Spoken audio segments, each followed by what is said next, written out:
எடுத்த காரியம் யாவிலும் வெற்றி, எங்கு நோக்கினும் வெற்றி மற்றாங்க விடுத்த வாய்மொழிக்கு எங்கனும் வெற்றி. ஒரு அருமையான பட்டிமண்டபத்தை நடுவராக இருந்து மிக சீரும் சிறப்புமாக நடத்தி கொண்டிருக்கிற எங்கள் போற்றுதலுக்கும் பெருமதிப்பிற்கும் உரிய நடுவர் பெருந்தகை அவர்களே, எனது அணியினுடைய சார்பாகவும் எதிரணியின் சார்பாகவும் பேசுவதற்காக வருகை தந்திருக்கிற சான்றோர் பெருமக்களே, கடந்த பல ஆண்டுகளாக நடுவர் அவர்கள் சொன்னதைப் போல ஞான தானத்தை இந்த பகுதியில் சேர்ந்திருக்கிற மக்களுக்காக வழங்கி கொண்டிருக்கிற விழா கமிட்டியைச் சேர்ந்திருக்கிற சான்றோர் பெருமக்களே, ஐயா அவங்க சொன்ன மாதிரி ஞான தானம்ங்கிறது ரொம்ப பெரிய விஷயம்ங்க. ஒரு காலத்தில் நம்ம அன்னதானம் பெருசுன்னு சொன்னோம், அப்புறம் ஆடை தானம் பெருசுன்னு சொன்னோம், அப்புறம் கல்வி தானம் பெருசுன்னோம், கண் தானம் பெருசுன்னோம், அப்புறம் இரத்த தானம் பெருசுன்னோம், இப்போ உறுப்பு தானம் வரைக்கும் வந்து நிற்கிறோம்.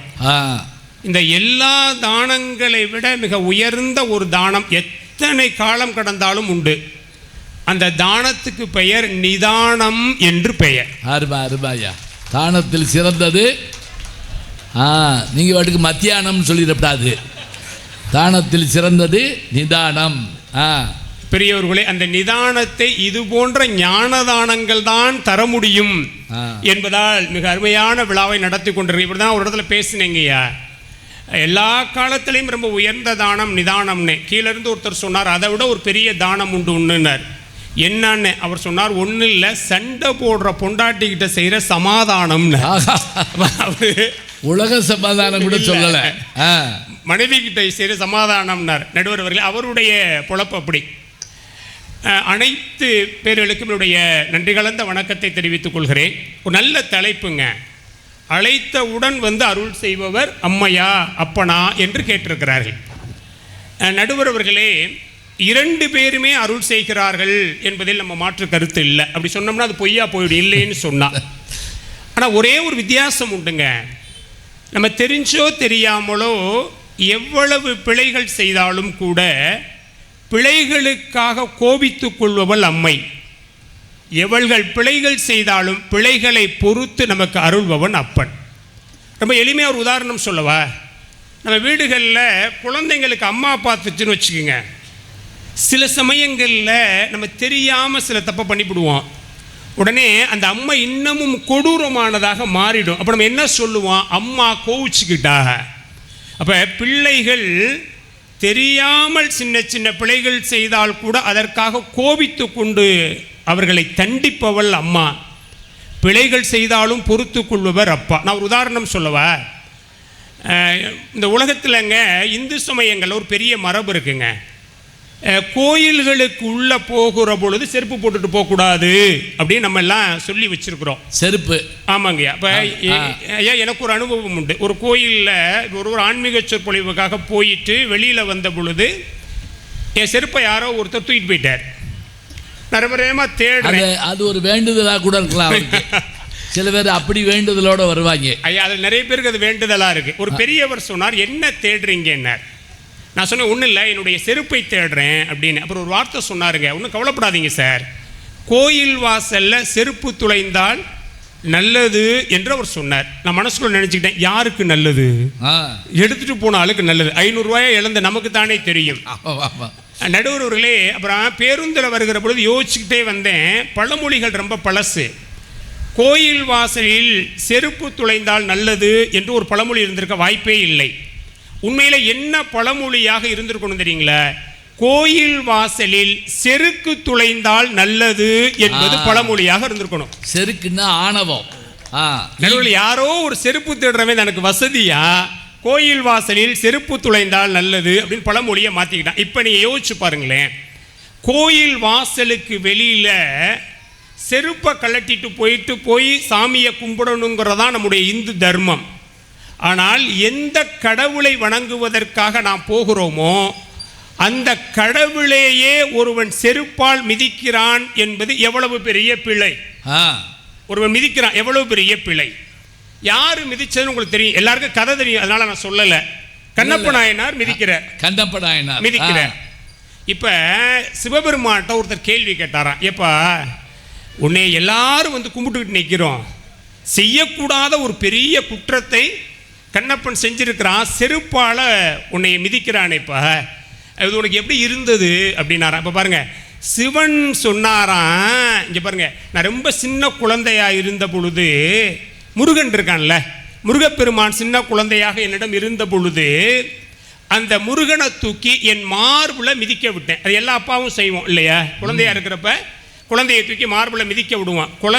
குழந்தையா இருக்கிறப்ப மார்புல மிதிக்கலாம், வளர்ந்துட்டு தான் மிதிக்கப்படாது.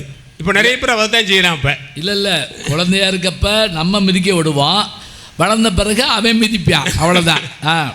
நடுவர்கள் இப்போ அவர் சொன்னாராம், முருகப்பெருமான் தன்னுடைய சின்ன அந்த சிவந்த பாதம் இருக்கு இல்லையா, குழந்தை பாதம், அந்த பாதத்தை வச்சுக்கிட்டு என் மார்பில் மிதிச்சான். ஒரு தந்தையாக எனக்கு அவ்வளோ பெரிய மகிழ்ச்சி இருந்தது. ஆனால் அதை விட 2 மடங்கு பெரிய மகிழ்ச்சி எப்பொழுது இருந்தது தெரியுமா? கண்ணப்பன் என்னை செருப்பால் மிதித்தான் இல்லையா, அப்பொழுது எனக்கு 2 மடங்கு மகிழ்ச்சி இருந்தது என்று சிவன் சொன்னார்னு நான் சொல்லலை.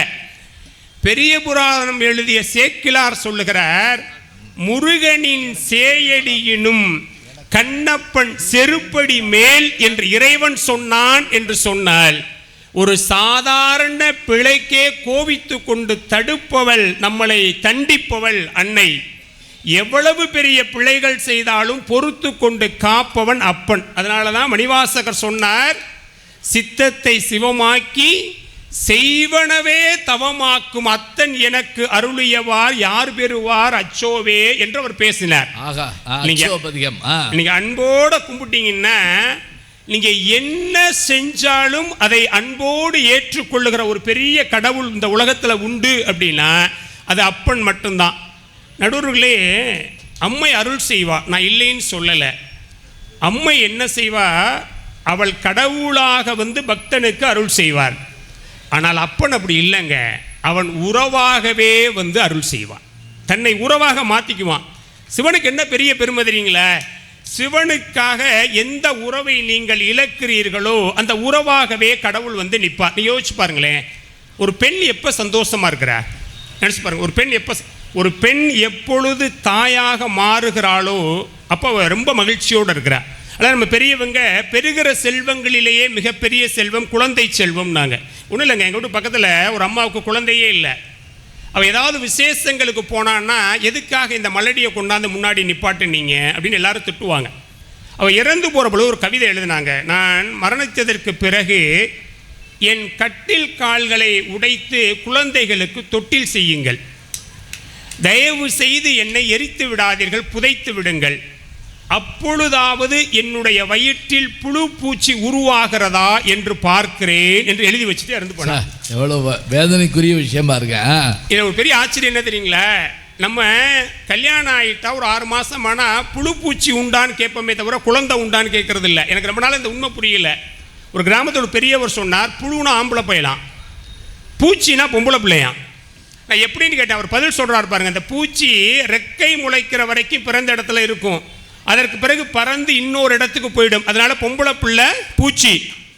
புழு அப்படி இல்லை, இருந்த இடத்துல இருந்தே அப்பாவை நோண்டிக்கிட்டு இருப்பான், மண்புழு மாதிரி, அதனால அவனுக்கு பேர் புழு என்று பெயர். இப்போ நினச்சி பாரு, ஒரு குழந்தை பெறுவது என்பது, ஒரு குழந்தைக்கு தாயாவது என்பது அவ்வளோ சாதாரண விஷயம் இல்லை, ரொம்ப பெரிய விஷயம். இப்போ நீங்கள் காரைக்கால் அம்மையாரும் ஒரு அம்மா உண்டு இல்லையா, அந்த அம்மா ஒரு தாயாக மாற முடியாமல் போனதற்கு யார் காரணம்? சிவபெருமான் நிகழ்த்திய திருவிளையாடல் காரணம். உண்டா இல்லையா? ஏன்னா அந்த அம்மா ஒரு மானிட குழந்தைக்கு தாயாக மாறவ இல்லை, அவள் கடவுளுக்கே தாயாக மாற வேண்டும் என்று நினைத்தவர் சிவபெருமான் அப்பன். அதனால அவர் என்ன முடிவெடுக்கிறார், இந்த அம்மாவை ஒரு மானிட குழந்தைக்கு தாயாக மாற்றுவதை விட தனக்கு தாயாக மாற்றிக்கொள்ள வேண்டும் என்பதற்காக ஒரு பெண்ணை உயர்த்தி கொண்டு போய் உயர்ந்த இடத்தில் உட்கார வைத்து, இவள் எம்மை பேணும் அம்மைகான் என்று கொண்டாடுகிற அந்த உறவு நிலை இருக்கு இல்லையா, அந்த உறவு நிலை இறைவனுக்கே உரியது. இவருங்க அம்மாவில் 2 அம்மா உண்டுங்க, எல்லாருக்கும் ஒரு அம்மா தான் நாங்கள் இருக்க முடியும், ஆனால் 2 அம்மா உண்டு. ஒரு அம்மா யார் தெரியுமா? குழந்தைக்கு பசிச்ச உடனே, அந்த குழந்தை அழுத உடனே ஓடி வந்து பால் கொடுக்குறாள் இல்லையா, அவள் 2வது வகையான அம்மா. அவள் செகண்ட் ரேங்க் தான், அவள் ஃபர்ஸ்ட் ரேங்க் கிடையாது. ஃபர்ஸ்ட் ரேங்கில் ஒரு அம்மா உண்டு. அந்த அம்மா யார் தெரியுங்களா? குழந்தை அழுவதற்கு முன்பாகவே என் குழந்தைக்கு இந்த நிமிடத்தில் பசிக்கும் என்று தெரிந்து கொண்டு வந்து பால் கொடுக்குறாள்ல, அந்த அம்மா தான் முதல் தரமான அம்மா. இப்போ நிறைய அம்மா பாலே கொடுக்கறது இல்லை, அது வேற விஷயம். முதல் தரமான இப்போ பாருங்க, அப்பன் யாருன்னா, அப்பன் யார் தெரியுமா? பால் நினைந்தூட்டும் தாயினும் சால பறிந்து ஊனினை உருக்கி உள்ளொலி பெருக்குவன். இறைவன் யார் தெரியுங்களா? இந்த என் குழந்தைக்கு பசிக்கும் தெரிஞ்சு ஓடி வந்து பால் கொடுக்குறாள்ல, அந்த அம்மாவை விட இன்னும் ஒருபடி கடவுள் உயர்வானவன் அப்பன். ஏன் உயர்வானவன் தெரியுமா? இந்த தாயாவது குழந்தை பிறந்ததற்கு பிறகுதான் என் குழந்தைக்கு இந்த நேரத்தில் பசிக்கும்னு தெரிஞ்சு பால் கொடுப்பார். ஆனால் கடவுள் யார் தெரியுமா? நாம் இந்த மண்ணில் பிறப்பதற்கு முன்பாகவே, மண்ணில் பிறந்ததற்கு பிறகு நமக்கு பசிக்கும் என்பதற்காக முன்கூட்டியே ஒரு தாயினுடைய மார்பில் பால் சுரக்க வைத்த கருணையாளன் இல்லையா கடவுள்? அதனால அவர் சொன்னார், பால் நினைந்தூட்டும் தாயினும் சிறந்தவனாக இருந்து நமக்கு அருள் செய்கிற பேரருளாளனாக இருக்கக்கூடிய பெருமைக்குரியவன் யார் தெரியுமா? இறைவன். அவன் உறவாகவும் வந்து நின்று நமக்கு அருள் செய்கிற ஆற்றல் உடையவன். நடுவர்களே, பொதுவாக பிற சமயங்களுக்கும் இந்து தர்மத்திற்கும் ஒரு பெரிய வேறுபாடு உண்டு. பிற சமயங்களில் கடவுள் மனிதர்கள் அழைத்தால் தான் வருவார். இந்து தர்மத்தில் என்ன தெரியுங்களா? மனிதர்கள் அல்ல, சாதாரணமான உயிர்கள் வந்து அழைத்தால் கூட வந்து அருள் செய்கிற ஆற்றல் இருக்கு பாருங்க. இந்த மிகப்பெரிய ஆற்றலை சொல்லித் தருகிற இடம் எங்கேனா இந்து தர்மத்தினுடைய இடம். ஒன்றும் இல்லைங்க, ஒரு யானைங்க, ரொம்ப பெருசாலாம் ஒன்றும் இல்லை, ஒரு யானை தினந்தோறும் பெருமாளுக்கு பூஜை செஞ்சுக்கிட்டு இருந்தது. தினந்தோறும் ஒரு நாள் பூஜை செய்கிறதுக்காக குளத்தில் இறங்கி ஒரு தாமரை பூவை பிடுங்குச்சு, ஒரு முதலை பிடிச்சிக்குச்சு. உடனே அது என்ன கத்துச்சு? ஆதி மூலமேன்னு கத்துச்சு. உன்னை ஞாபகம் வச்சுங்க, ஆதி மூலமே அப்படின்னா பெருமாள், அனாதி மூலமே அப்படின்னா சிவபெருமான். அவன் ஆதியும் மந்தமும் இல்லாம் அருட்பெரும் ஜோதி, யான்பாட கேட்டையும் வாழ்டடங்கன் மாதே இன்னும் வளருதியோன் மணிவாசக பிறந்தை கொண்டாடுறாரு இல்லைங்களா? அவன் அனாதி மூலம், இது ஆதி மூலம். ஆதி மூலமேன்னு கத்துச்சு. உடனே எல்லாரும் இறங்கி வந்து பெருமாள் காப்பாற்றுகிறார். இந்த கதையை நிறைய பேர் கொஞ்சம் தவறுதலாக சொல்லுவாங்க. என்ன சொல்லுவாங்க? அந்த யானை தன் உயிரை காப்பாற்றி கொள்வதற்காக கத்துச்சுமாங்க. உண்மை அது இல்லைங்க. யானைக்கு அது முக்கியம் இல்லை. ஒரு பக்தனுக்கு கடவுள் வழிபாட்டை விட தன் உயிர் முக்கியம் இல்லை. அந்த யானை ஏன் கத்துச்சு தெரியுங்களா? இவ்வளவு நாள் இறைவனுக்கு நான் வழிபாடு செஞ்சுட்டு இருந்தேன், இன்னைக்கு அந்த வழிபாடு தடைப்படுகிறதே என்று நினைத்து கத்துனது.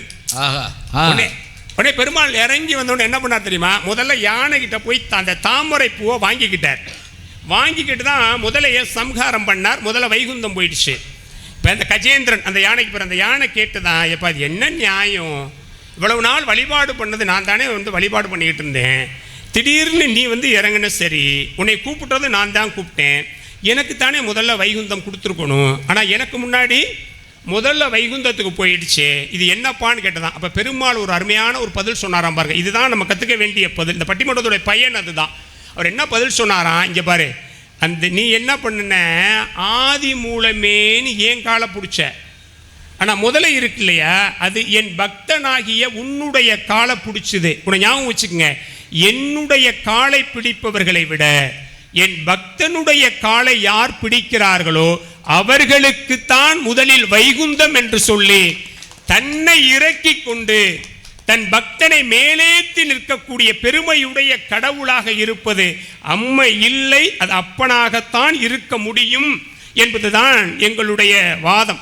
நடுவர் அவர்களே, அதில் இன்னொன்று கூட, அவர் அப்படியே சக்கரத்தை விட்டார், அந்த முதலையுடைய நாக்கு துண்டா போயிடுச்சும்பாங்க.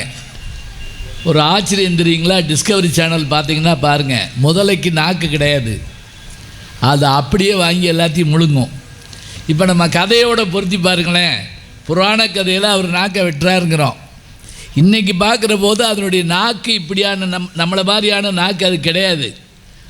அப்போ புராணங்கள் சொல்லுகின்ற செய்தி ஒரு கதையோடு சொல்லப்படுது, ஆனால் அது உண்மையாக இருக்கிறது.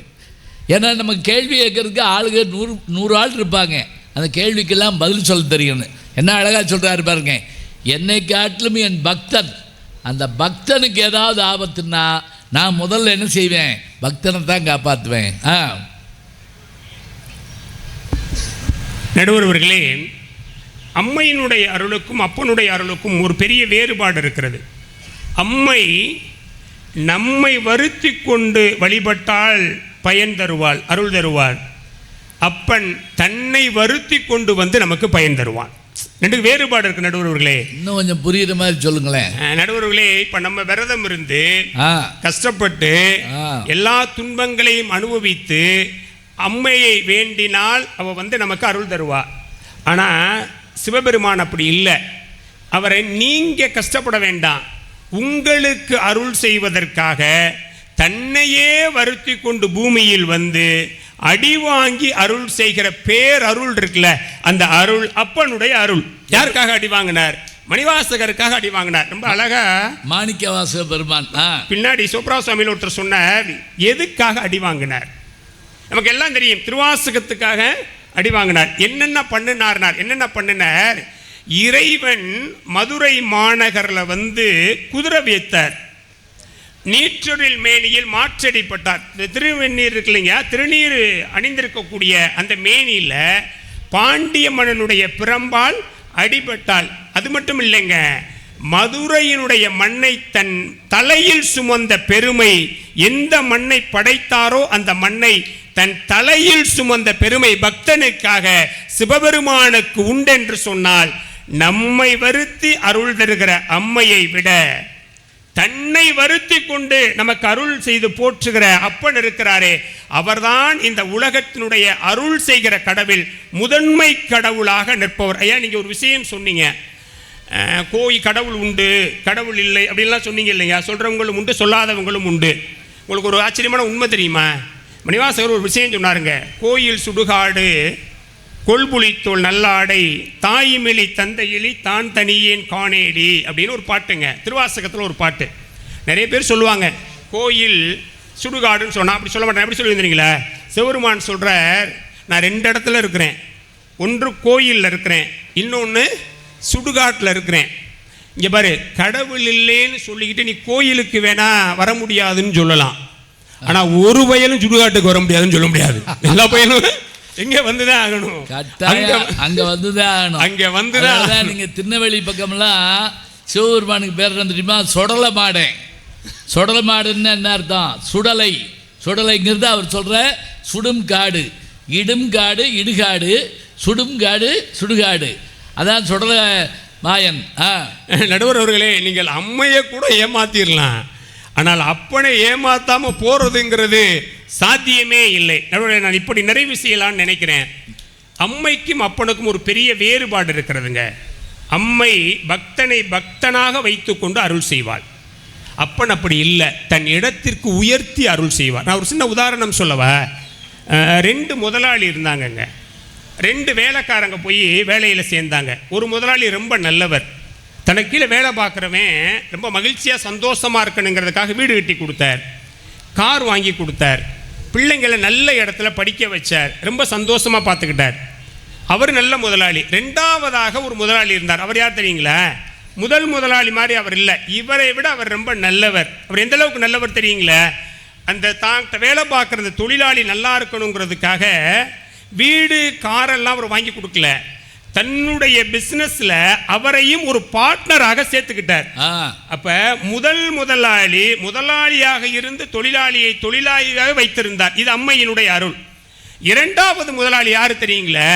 தனக்கிட்ட வேலை பார்த்த தொழிலாளியை தொழிலாளியாக வைத்துக் கொள்ளாமல் அவரையும் முதலாளியாக மாற்றி தனக்கு சமமாக பாவித்தார். இப்படி தனக்கு சமமான இடத்தில் கொண்டு வந்து நிறுத்துவது யார் தெரியுமா? சிவபெருமான் தான் நிறுத்துவார். நீங்க அவரை வணங்கினீங்கன்னா அவர் உங்களை சிவமாக மாற்றுவார். இதை நான் சொல்லல. நம்மளாம் என்ன நினைச்சிட்டு இருக்கிறோம்?